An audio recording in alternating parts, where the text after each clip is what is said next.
Hey there, my name is LexC, and thank you so much for joining me today. In this episode, I'm going to be reviewing the book PTO, Paid Time Off by Jasmine London Elixir Brooks, who is a super dope engineer. She's a super dope producer, and because of that, she's just a beautiful, creative person. I first met London on the set of filming for a reality show, which was about producers around Atlanta. I want to say it was maybe like Beat Auction ATL or something like that. I wish I could remember the name of the show, but that's where I first met London Elixir. And she's just a really dope person. I've been following her for a while, and I even participated in her Don't Give a Funk challenge that she had a few years ago, which was extremely fun. But her production is just so much different from everything else that I hear out here in Atlanta, and it's so refreshing, especially to have that fresh sound from a woman who is doing a damn thing. But I'm going to be reviewing her book PTO, Paid Time Off, which was released, I want to say, was it during pandemic year? 2020. It was released during pandemic year, which makes this all the more better. So I'm going to be reviewing this book, and if that's something you are interested in hearing more about, stay tuned.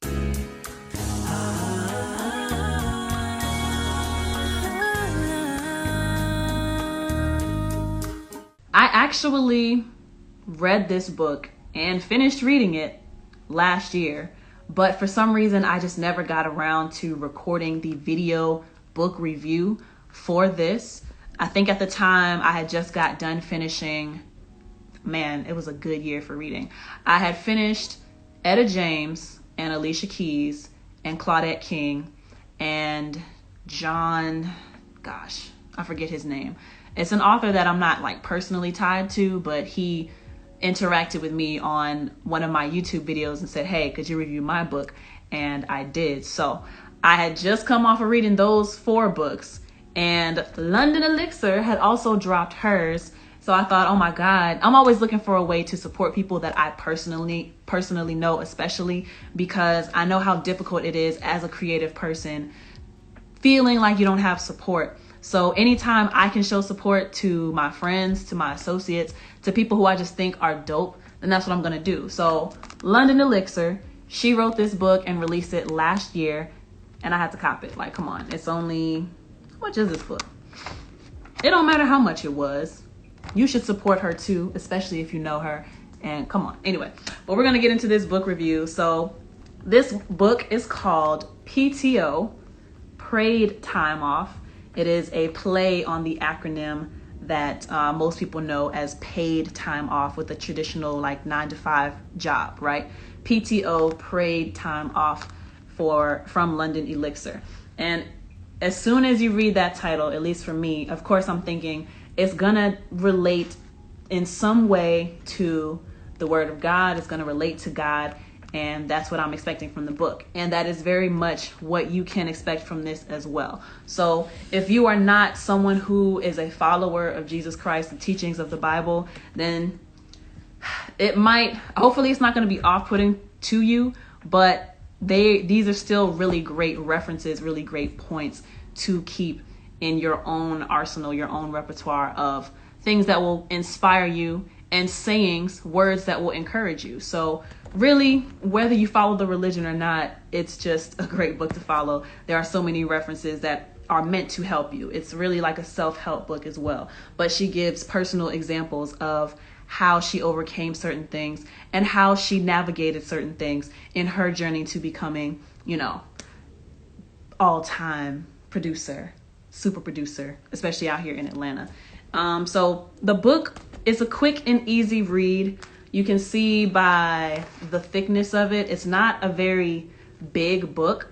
It is only 59 pages of words on the page, or like 59 pages of like the main text. And then there's maybe like 10 extra pages of about the author, dedication, table of contents, stuff like that. So super quick read. You could probably knock this book out within an hour, 2-hour time frame. And the chapters are not very long. They're made really short. So it feels like you're getting through the book quickly. It doesn't feel like you're dragging or stuck in one spot for too long, which we all know can be kind of important for people who tend to have a short attention span. Now, me personally, I like to read, and especially with it being from somebody that I do know, I do wish it was longer. That would be my only gripe about this book. It's the same critique I had for Claudette King. Hers was about this big. I wish it was bigger. I wish it was more detail. I wish there was just more given, but this is actually the perfect length for a book. So as far as I could tell, and I'm pretty much a stickler when it comes to grammar and punctuation, no grammatical mistakes, no punctual mistakes. So I can tell that she really made sure she combed through the book to make sure everything was right.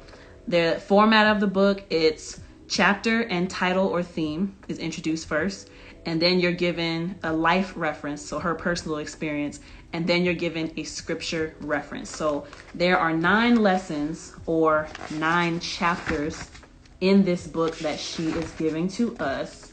And let me turn to the table of contents, which I love the font as well. The font, I feel like it fits that face. Like, come on, it's beautiful. I can just tell that she put a lot of work and effort and love into this book. And why wouldn't you if your name is going to be on it? So there are 9 lessons or 9 chapters in this book. Using your job as a stepping stool, worry about yourself, get to know God, purpose versus passion, faith without works is dead, protect your energy, act accordingly, shake and shift, perspective. Oh, perspective was the last one. And then conclusion was wow, faith. So it's like a bonus section in there. And I'm just going to take you through some of my favorite parts of the book. And not only read what she put, but relate it to myself as well. So I do have my notes here. Bear with me as I flip through those pages.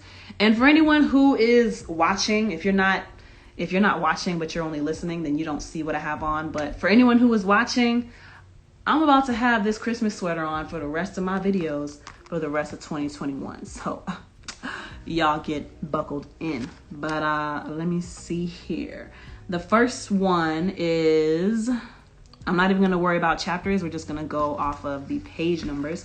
So page 6, we're referencing David playing the lyre, equaling an entry-level job position. So although David was anointed, he still continued in his current role as a shepherd. Not only that, but he began to play the lyre for Saul, the current king, to soothe him whenever an evil spirit would come over him. So David had 2 jobs. I like to think of him playing the lyre as an entry-level position. It allowed him to be around the current king and possibly learn things he could use when his time came to be king. And the reason why I picked this out as part of the text that stuck out to me is because of that line, entry-level position.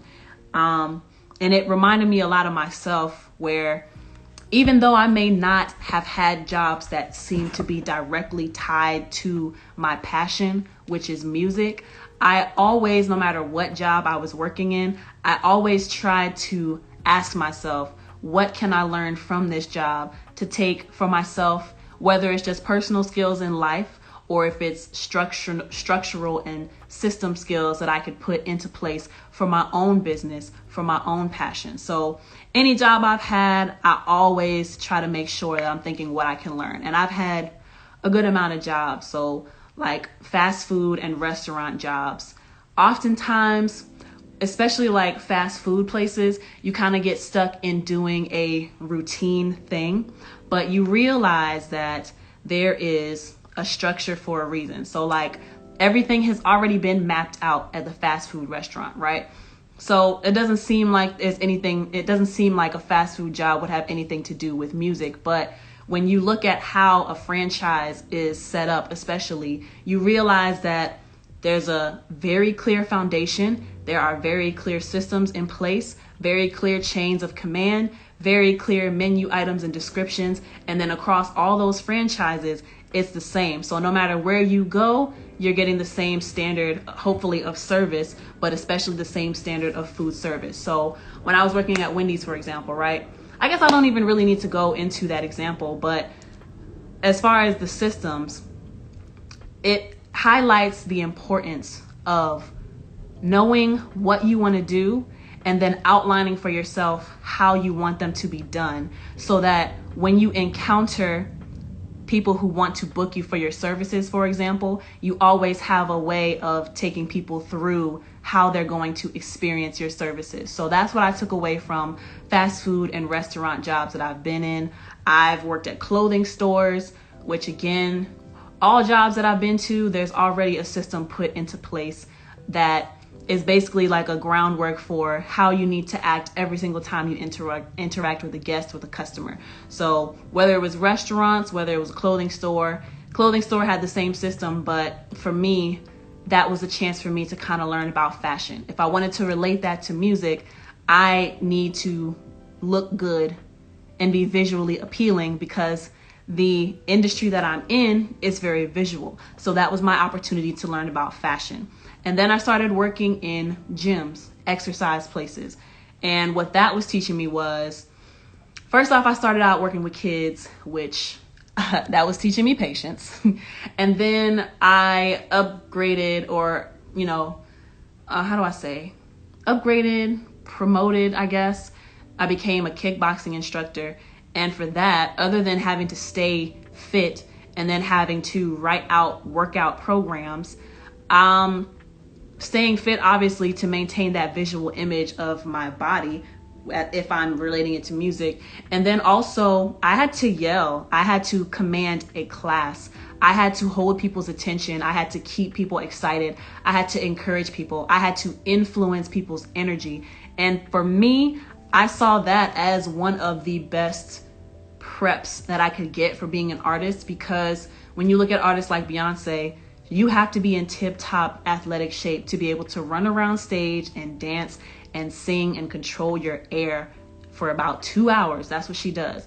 For my classes, I'm starting out, I'm only doing 1 hour classes, but I'm having to move around, I'm having to yell, I'm having to keep my energy up, as well as encouraging people to keep their energy up to help them make it through class. So, all of that to say, this reference that she made to David making his way into the king's court by first playing the lyre, that was his entry-level position.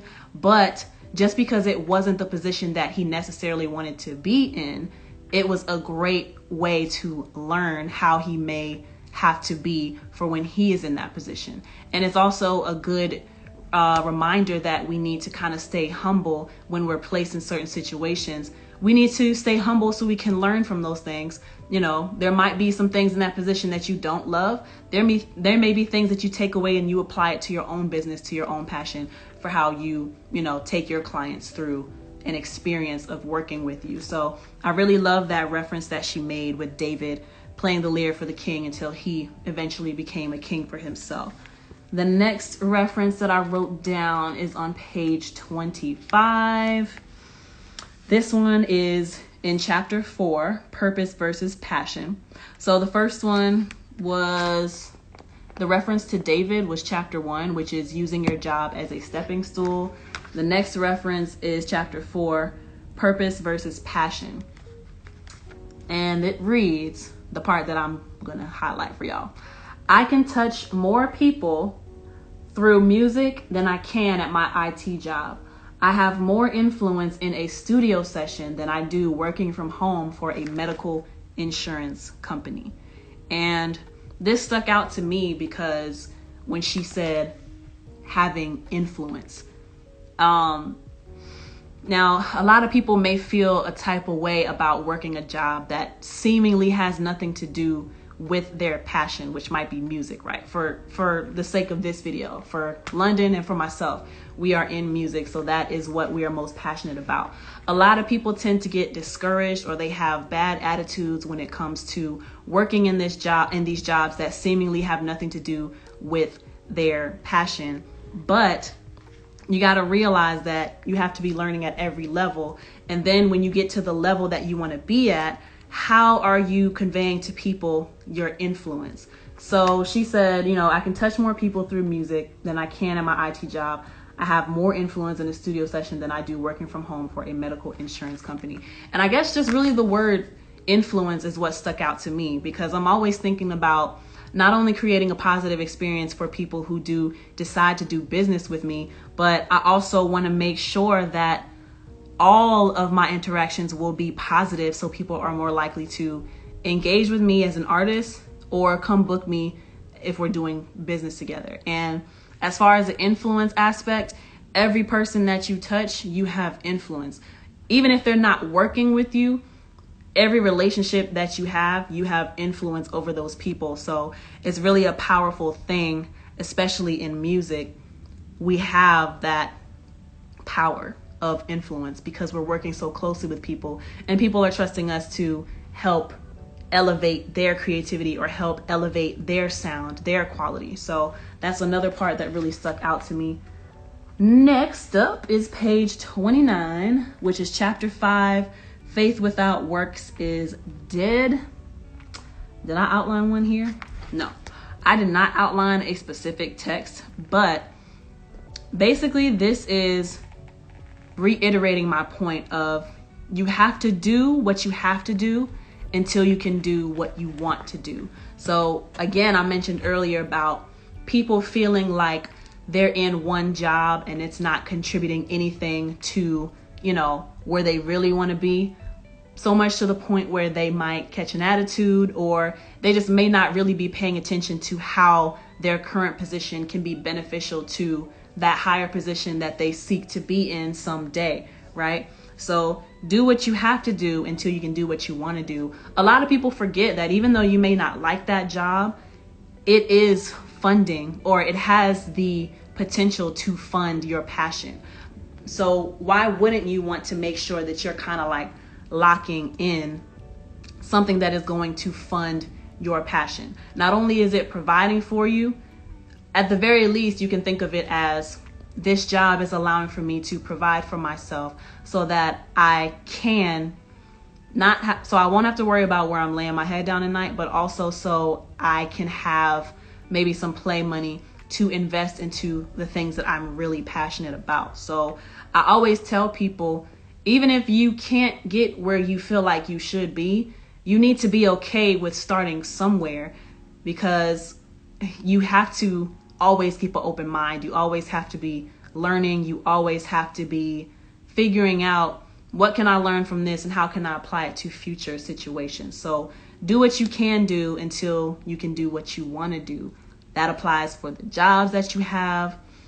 And again, kind of staying humble when you're in certain positions, because you are going to, and there's another layer that I just thought of. Sometimes working for people, you learn how you don't want to treat other people who are going to eventually be under you, because you can't possibly think that to make it to the level that we're all aspiring to, which is like grandiose, it's like big, we're on a huge scale.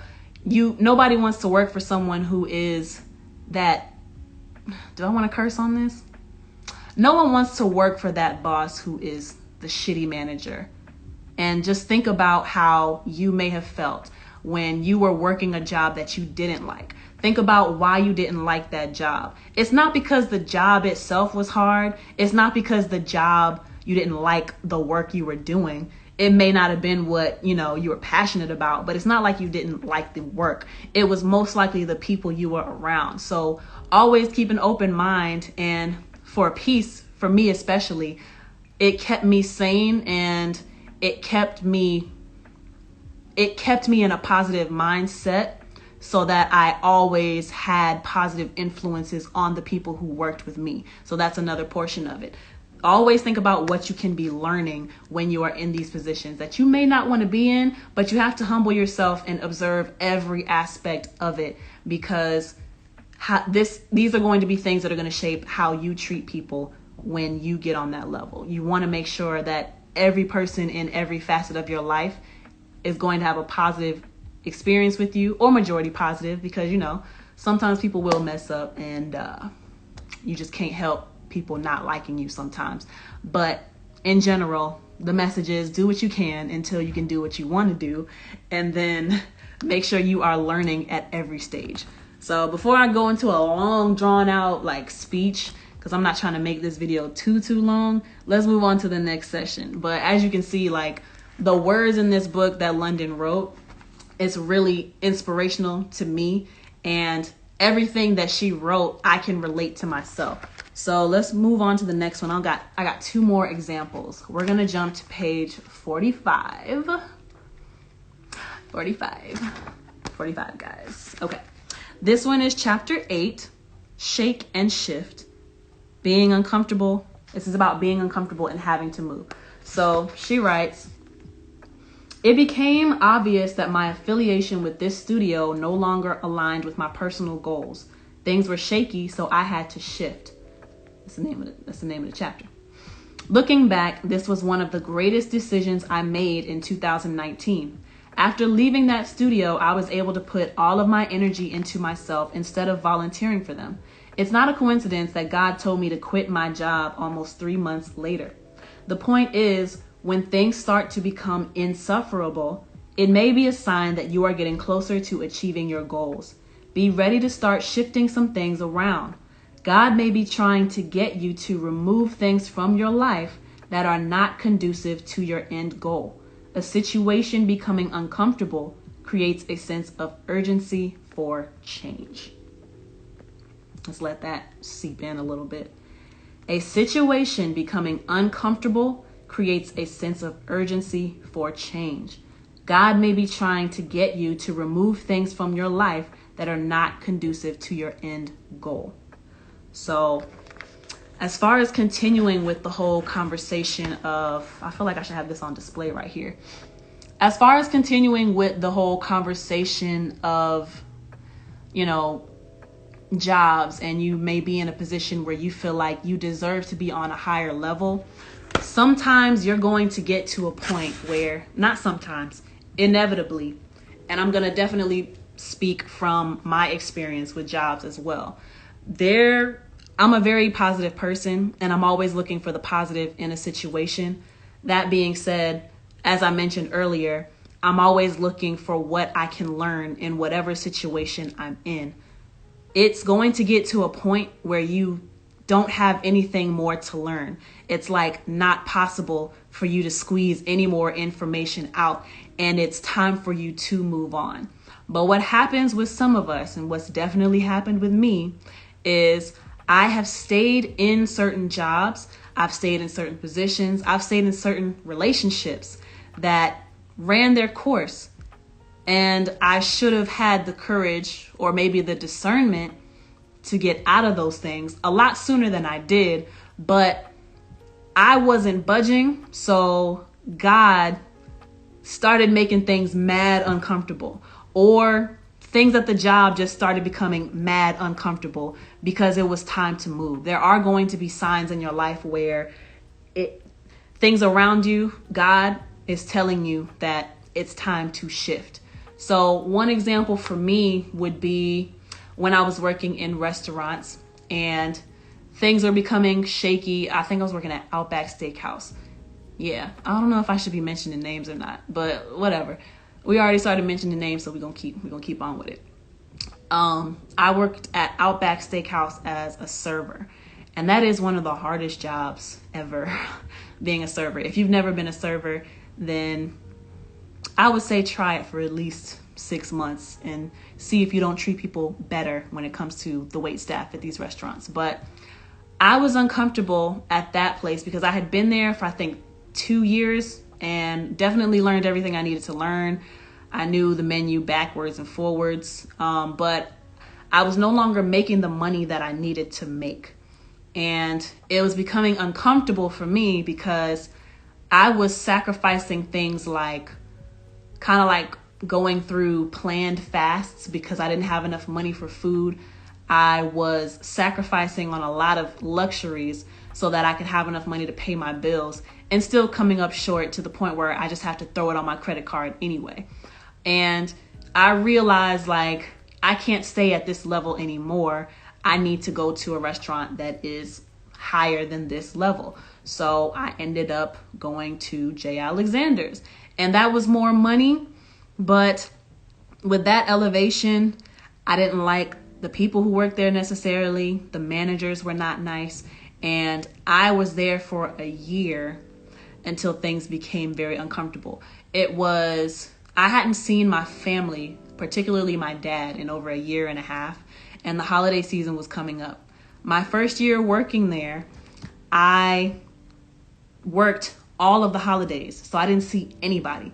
I was making the money I wanted to, more money than I was at Outback Steakhouse, but I worked my ass off for that company. And I wanted to take the next year, I wanted Christmas and New Year's off. So with this job, it was block scheduling. So it's not like you get a schedule every week. It's every quarter. These are the days you're going to work. And that's just what it is. If you want off on certain days, you switch shifts with people. And long story short, nobody wants to work the holidays. I thought I had people cover shifts for me, but those people did not cover the shifts for me. And so I came back on the day that I was scheduled, and they didn't even let me work the shift. I came in and they fired me right then and there. And it was just like, yo. But before that, the managers were extremely rude. They were all on power trips. They played favorites. So even though I had worked every single holiday, it's not like anybody cared. It's not like they cared that I was on time for all of my shifts. And I generally had good shifts every time, except for the occasional, customers who made it really hard. But, all of that went out the window because I missed 3 of my shifts, even though it was communicated ahead of time, like, hey, I will not be here because of this. And they made me believe that everything would be okay. But I say all of that to say that I became very uncomfortable. I had been uncomfortable in that job for a long time anyway, and I needed a break anyway. I'm also kind of a workaholic. I was also at school at the time and interning at different studios at the time. So it's really like I had 3 or 4 jobs at once, and I was just doing a lot. So I was super uncomfortable, and even though it felt uncomfortable for me, I needed to be fired from that job because it wasn't for me anymore. I knew that by the people that I was working with. I didn't like management, but I was kind of forced out of it because I got fired. But the nice thing about that was I got fired, but I took a whole month off and decompressed a little bit, focused back on school, focused back on music. And it was nice, right? Had more time for the studio, and it just provided a nice shift in my life that I needed, that I didn't get because I was so stressed out about this stupid job that did not care about me. So yeah, when I read this, with London saying God may be trying to get you to remove things from your life that are not conducive to your end goal, that's what comes to mind when I read this part of the book. So let's move on to the very last section that I want to point out. This is page 57, which is actually not a chapter. It is the conclusion. Wow, faith. Walked on water. Walked on water. Peter got down out of the boat. Okay, so we're referencing Matthew, verse 14. Chapter 14, excuse me. I ain't been in church in so long. I know how the structure of the Bible go, though. Matthew, chapter 14, verses 25 through 31. Okay, so the part that I want to highlight, WOW faith. WOW is an acronym, walking on water faith. And for this section, she's referencing the book of Matthew, chapter 14, verses 25 through 31. So she writes, I didn't just sit around and wait for God to handle everything for me. So when I quit my job, I was still trying to work towards my goals. I didn't just sit around and wait for God to handle everything for me. Another thing, there were more disciples on that boat. However, Peter was the only one who had the courage to get off the boat and walk on water toward Jesus. So she's referencing the book of Matthew. Let's read chapter 14, verse 25 through 29. Shortly before dawn, and she includes it in the book. So if you don't have a Bible, you don't need a Bible, because all of the verses that she references, she puts it right there in the book, and she tells you where to find it. So Matthew 14, 25 through 29. Shortly before dawn, Jesus went out to them, walking on the lake. When the disciples saw him walking on the lake, they were terrified. It's a ghost, they said, and cried out in fear. But Jesus immediately said to them, take courage. It is I. Don't be afraid. Lord, if it is you, Peter replied, tell me to come to you on the water. Come, he said.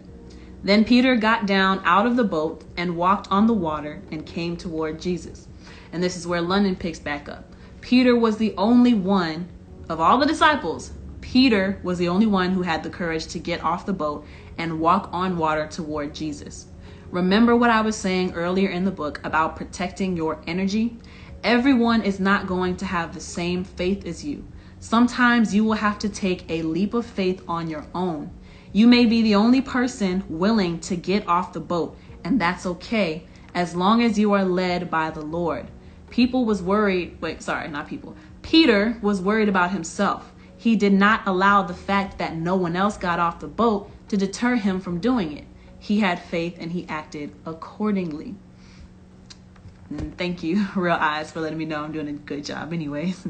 So, Matthew 14:30-31, but when he saw the wind, he was afraid and beginning to sink, cried out, Lord, save me. Immediately, Jesus reached out his hand and caught him. You of little faith, he said, why did you doubt? And this part honestly makes me want to cry. But I'm so glad she pointed this out, that Peter walked on water. Not only did he have to have the faith, this is about to turn into a sermon. Not only did he have to have the faith to get out of the boat, despite everybody else just standing there, like afraid to take that leap, if you will, instead of taking the leap or getting off the boat to walk on water, he had to get out the boat despite everybody else being fearful. And who knows, maybe they were throwing doubts at him. Maybe they were saying things like, don't do it, you'll drown. We don't know. That part is not mentioned. But he had to get out the boat, and then he had to believe that he could walk on water. But he had to take that first step for himself. And what I love about London pointing this out is, as creatives, we're taking a huge risk. And I talk about this in the episode that I did called Emotional Roller Coaster of Being an Artist. As a creative, we are taking a risk on so many things, and we are essentially having to jump out of the boat of traditional paths that our parents took or that our families took before us, right? So we're kind of like breaking the traditional route. We're not doing the traditional thing. So we got to have the courage to do something new. We are Peter in that situation. And there's something else. There's another chapter in this book that works off of the notion that faith without works is dead. So you had to believe, Peter had to believe that he could walk on water. And then he had to get out of the boat despite the fears of everybody else, despite doubts that may have been thrown his way by everybody else who could have also gotten on the water with him, but they did not. He has to believe in himself. So we want certain things, right? We want certain outcomes, but then we're afraid. And what page is that? 57. God said, why did you doubt? You had it in you all along. You asked me for it, and I allowed it to be. And when you felt like you were drowning or when you became fearful, I was right there to help you. What irritates me, and I've said it all throughout life, what irritates me about Christians, right? Too many of the old school Christians always say things like, oh, just pray about it. God will provide. And it always used to irritate me. It still irritates me to this day because it's like, it literally says in the Bible, faith without works is dead. And what chapter is that? That's chapter 5 in this book, where she touches on faith without works is dead. So as a Christian, how can you just tell somebody to pray about something and do nothing else when the Bible literally says faith without works is dead?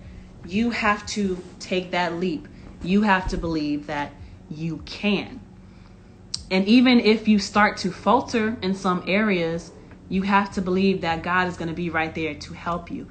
Where you fail, he will be right there to pick you up. And that is something that I understood early on. And it blows my mind how many people don't understand that concept, that, yeah, God puts these gifts in us, but we are responsible for going out and using them, taking advantage of them, becoming profitable off of them, or becoming sufficient in using them and multiplying the gifts. We have to do the work. Do as much as you can, and then where you fall short, God will be right there to help you up. So I love that London pointed that out, because too many people, they feel like all they have to do is bare minimum. But you have to work. You have to do your part. And I'm going to just keep, because I feel like I'm going to just keep repeating myself. You have to do your part. You have to do the work, and God will handle the rest where you fall short.